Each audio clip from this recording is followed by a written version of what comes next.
And one of the things that he said to us, he and Renee, they said that every area has a ceiling on it, as far as dealing with the geographic, dealing with the, where are you going to go with this church? And he said, in the corporate world understands that you got to go wide instead of trying to go taller. And so I know I'm dealing with corporate, you're asking individually, but I think it can be somewhat transferable in that we've always had the mindset that I got to be a pastor of one church till I die, and I'm going to pound this out for the rest of my life.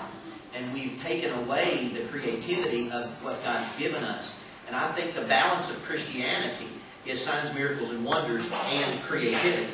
I think that's the real balance in a Christian life. Signs, miracles, and wonders and creativity. And we've taken the creativity out of our God-given abilities, and we've said, I've got to be in this circle, and I've got to pastor these group of people. We're going to build this church, and my view and my goal says that I can have this church at 2,000 in some odd years. One man said, we cannot do in 1 year. We cannot do in 1 year. Many times we won't do in 1 year what we think we can, but we underestimate what we can do in 10 years. My point is our 10-year goal's got to be in such a degree, of such a lofty place, is that I don't think I will just pastor one church for the next 10 years. I will pastor 3 or 4 or 5 churches. Not different churches, one church, many campuses. And I think in that, I'm broadening my mind. I'm stretching myself to begin to understand that this is not all in this one little pressure cooker. And I've got to perform in this little pressure cooker all the time. And my people, my wonderful board that's here today, and Jim, our music minister, are starting to see, and I feel it in my spirit, I'm liberated by the fact is that there's so many other people, so many wonderful cities, so many wonderful communities that need to hear what God's given us. Right. And I'm not going to sit in that pressure cooker for the next 10 years and try to push on the same old people. Beating them, pushing them up. And Randy liberated me with that. And he said, quit trying to go up and go wide. He said, you've got to be at a ceiling. If you're in a community, a county of less than 10,000 and you're running 350 on a weekly basis, at some point you do hit a ceiling.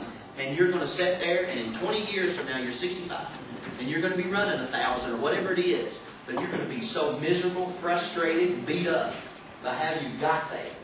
And he hit me with something that gave me a paradigm shift of thinking. And I said, I must begin to believe that when I get 65 or 45, when I get 65, I will be hitting the goals numerically and things that I know in my life I want to get. And we're going to do it because God said we can.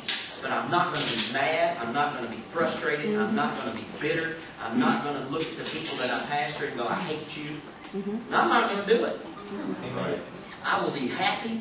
I will be satisfied. I will have joy. And my board won't hate me, and I won't hate them. Wasn't Paul the best example of what you're just talking about there? In his missionary journeys, he was establishing churches in different locations. Some he didn't get to, but once ever so often. But he was spreading out, not up. There are, I think what Randy meant, there are certain realities, Absolutely. geography, intellectual, and I would go back to the quotients, the IQ, the EQ, the SQ, and the PQ.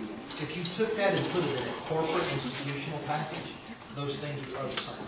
There are certain levels of unrealized potential in each of those areas. Intellectually, a church can be stagnated and become irrelevant. You become out of touch with the culture. Right. Spiritually, obviously, that speaks for itself. Physically, you can have the wrong plan. What I would be interested in doing, Jonathan, is spending a little time talking about the church of the future. Amen. What is the church of the future going to look like? Because it's very different from the church of today.